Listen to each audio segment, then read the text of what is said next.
जय महाराष्ट्र विद्यार्थी मित्रांनो, मराठी माहिती केंद्र या यूट्यूब चॅनलवर तुम्हा सगळ्यांचे स्वागत आहे। बरेच विद्यार्थी मित्र मला प्रश्न विचारत होते, कमेंट बॉक्समध्ये कमेंट करत होते की सर 2024 DMER ची पदभरती कधी येऊ शकते, कधी येणार आहे, नवीन पदभरती येणार आहे का नाही, जुन्या जी पदभरती झाली त्याच्या वेटिंग लिस्टमधून पुढील पदभरती भरून घेतली जाईल का। तर विद्यार्थी मित्रांनो, तुमच्यासाठी खूप आनंदाची बातमी आहे। DMER जो विभाग आहे, वैद्यकीय शिक्षण आणि औषधी द्रव्य विभाग, त्यांचा ऑफिशियली एक अधिसूचना प्रसिद्ध झालेली आहे 3 डिसेंबर 2024 रोजी। तुमच्यासाठी खूप महत्त्वाची माहिती आहे याच्यामध्ये। आणि पदभरती 2024 मधली जी नवीन पदभरती येणार आहे ती पदभरती कधीपर्यंत येऊ शकते याचं प्रॉपर माहिती फुल प्रूफ सोबत मी तुम्हाला देणार आहे। त्यासाठी हा व्हिडिओ शेवटपर्यंत नक्की बघा। आणि तुम्ही चॅनलवर नवीन असाल तर आपल्या यूट्यूब चॅनलला सबस्क्राईब करायला विसरू नका।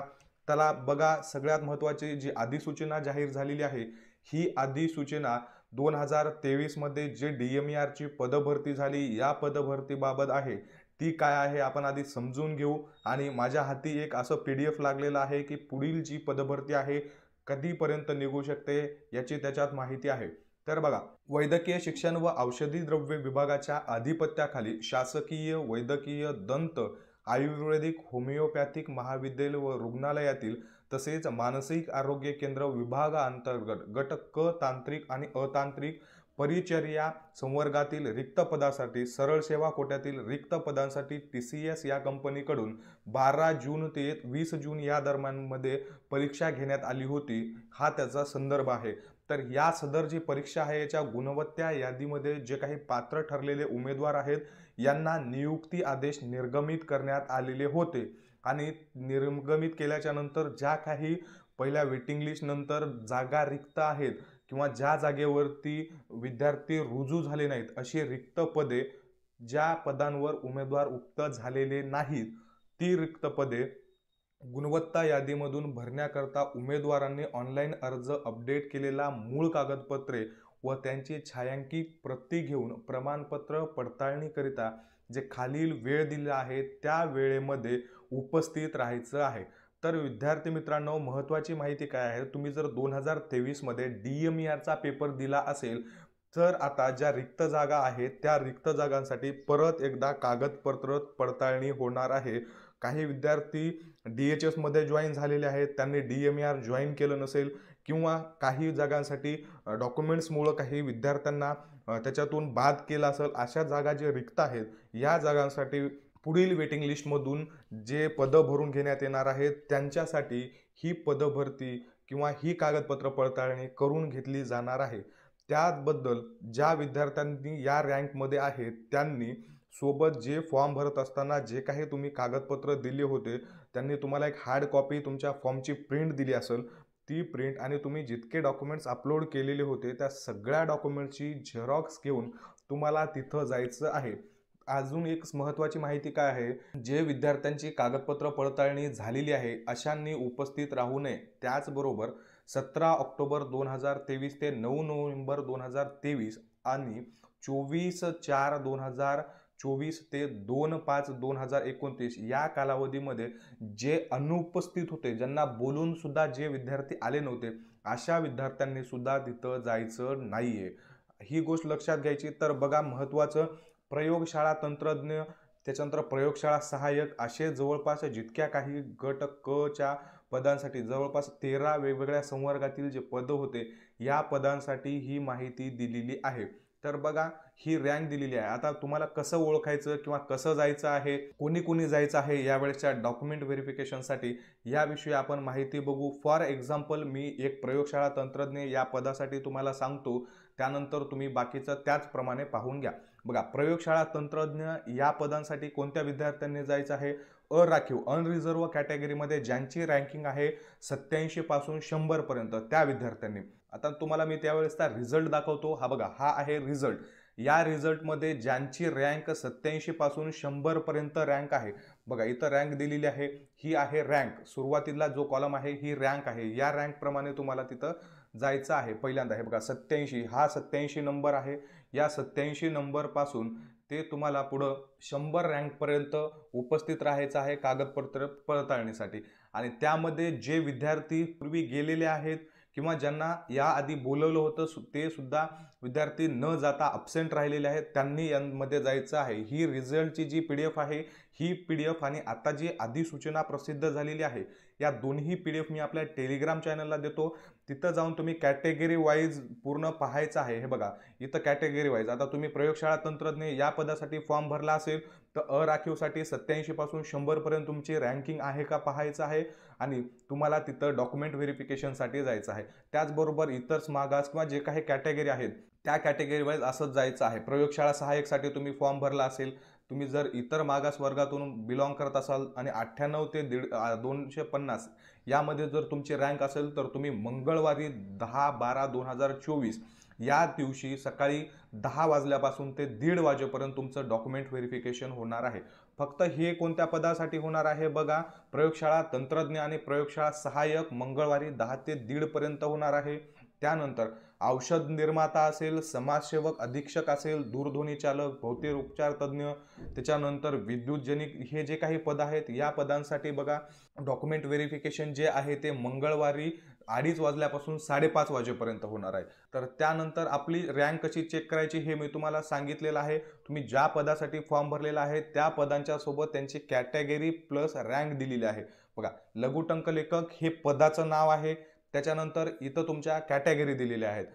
अराखीव म्हणजे अनरिझर्व्ह. तर अनरिझर्व्ह मधल्या कोणत्या कोणत्या विद्यार्थ्यांना जायचं आहे, ज्यांची रँकिंग 24 पासून 32 पर्यंत आहे अशाच विद्यार्थ्यांनी जायचं आहे आणि इथं वेळ दिलेला आहे. हे महत्त्वाचं आहे, हे तुम्हाला समजून घेणं खूप गरजेचं आहे. हे जे आहे पहिल्या कॉलममध्ये हे आहे पदनाम. त्या पदांसाठी फॉर्म भरल्याच्या नंतर ही आहे तुमची कॅटेगरी. त्या कॅटेगरीमधून ही आहे रँक आणि हा आहे वेळ. तुम्ही ज्या पदासाठी फॉर्म भरलाय त्या पदाच्या समोर तुम्हाला बघायचं आहे कॅटेगरी आणि त्या कॅटेगरीमध्ये तुमचे रँक बघायचे आहे आणि त्या रँकमध्ये जर तुम्ही येत असाल तर त्याच्या समोर जो वेळ दिलेला आहे त्या वेळेमध्ये तुम्हाला तिथं जायचं आहे. आता कुठं जायचं आहे, त्याचा ॲड्रेस काय आहे हे खूप महत्त्वाचं आहे. शासकीय दंत महाविद्यालय व रुग्णालय मुंबई, 3रा मजला, व्याख्यात हॉल.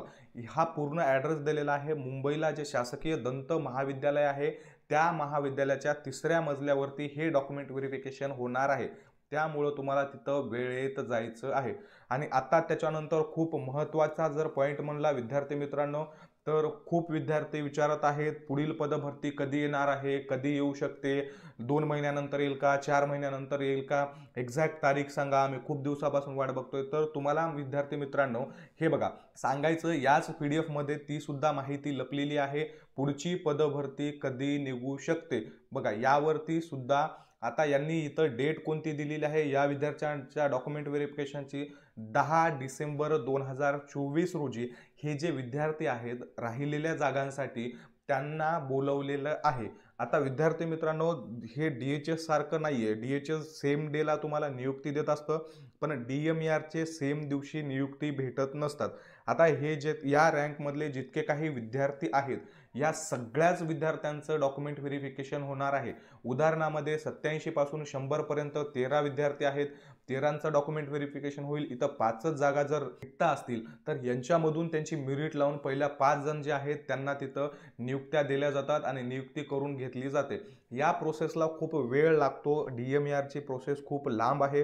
त्यामुळं माझा अंदाज एक असा आहे की 10/12/2024 रोजी यांचं डॉक्युमेंट व्हेरिफिकेशन करून घेतल्याच्या नंतर यांचा फायनल रिझल्ट लागायला डिसेंबर एंड येऊ शकतो आणि जानेवारीमध्ये यांना नियुक्त्या मिळू शकतात. विद्यार्थी मित्रांनो आता ही जी DMERची पदभरती आहे या पदभरतीचा DMER एंडला कार्यकाळ संपत आहे.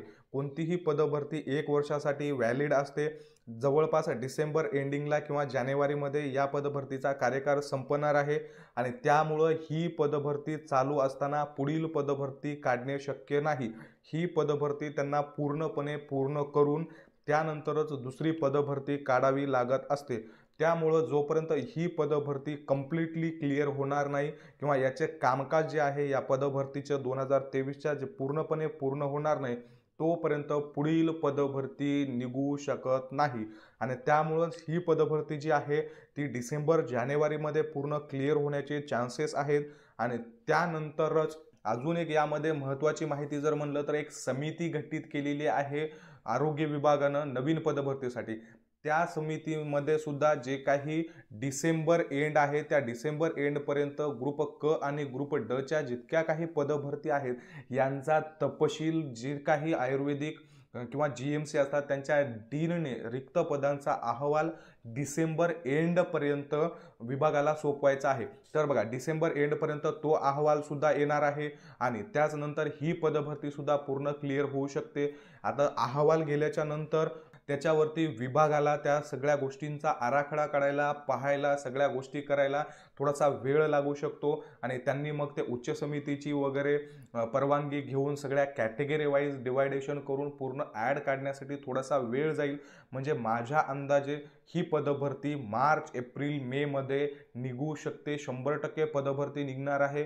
विद्यार्थी मित्रांनो, तुम्ही आता जाहिरातीची वाट बघत असाल तर तुम्ही अभ्यासावर फोकस करा, कारण माझ्या मते तरी मार्चच्या आधी पदभरती निघू शकत नाही आणि मेच्या नंतरही जाणार नाही. म्हणजे मार्च, एप्रिल, मे या 3 महिन्यांमध्ये ही पदभरती 100% निघू शकते असे चान्सेस दिसत आहेत.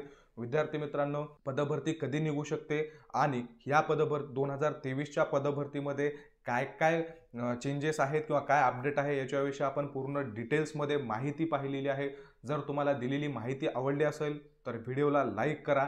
अशाच नवनवीन माहितीसाठी आपल्या चॅनलला सबस्क्राईब करा. सगळे PDF नोट्स मिळवण्यासाठी टेलिग्राम चॅनल नक्की जॉईन करा. धन्यवाद.